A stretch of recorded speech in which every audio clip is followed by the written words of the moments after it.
حالات اگر برے ہوں تو یقین رکھنا چاہیے، کیونکہ خدا جب کچھ لیتا ہے تو اس سے بڑھ کر نواز دیتا ہے۔ کسی کے خلوص اور پیار کو اس کی بے وقوفی مت سمجھو، ورنہ کسی دن تم خلوص اور پیار تلاش کرو گے اور لوگ تمہیں بے وقوف سمجھیں گے۔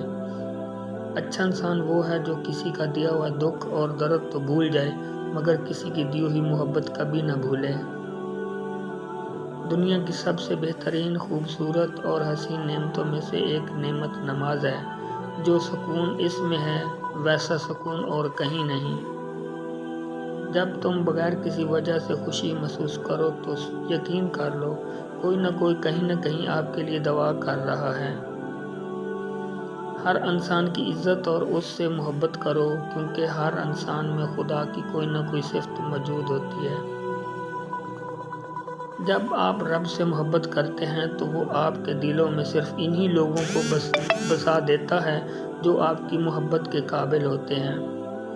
جب بھی فارغ وقت ملے تو اپنی ماں کے پاس جا کر بیٹھا کرو، کیونکہ ماں کے ساتھ گزارا ہوا وقت قیامت کے دن نجات بنے گا۔ تم وہ مانگتے ہو جو تمہیں اچھا لگتا ہے، مگر اللہ وہ دیتا ہے جو تمہارے لیے بہتر ہوتا ہے۔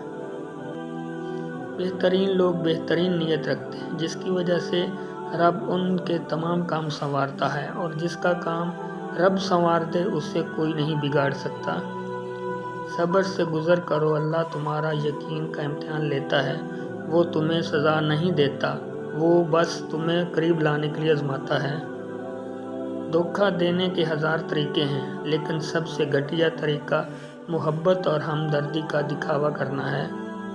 جو دعا سے بھی نہیں مل رہا تو سمجھ جاؤ کہ اللہ نے اس سے بہتر آپ کو عطا کرنا ہے۔ اپنے دوست کی عزت کرو، اس لیے نہیں کہ وہ تمہارے عیب جانتا ہے، اس لیے کہ وہ تمہارے عیبوں سے واقف ہونے کے باوجود تم کو دوست مانتا ہے۔ اگر محبت ان سے نہ ملے جن سے آپ پیار کرتے ہیں تو پھر محبت ان کو ضرور دینا جو آپ سے پیار کرتے ہیں۔ جب لوگ تمہیں تکلیف میں اکیلا چھوڑ دیں تو جان لو کہ اللہ تعالیٰ تمہارے کام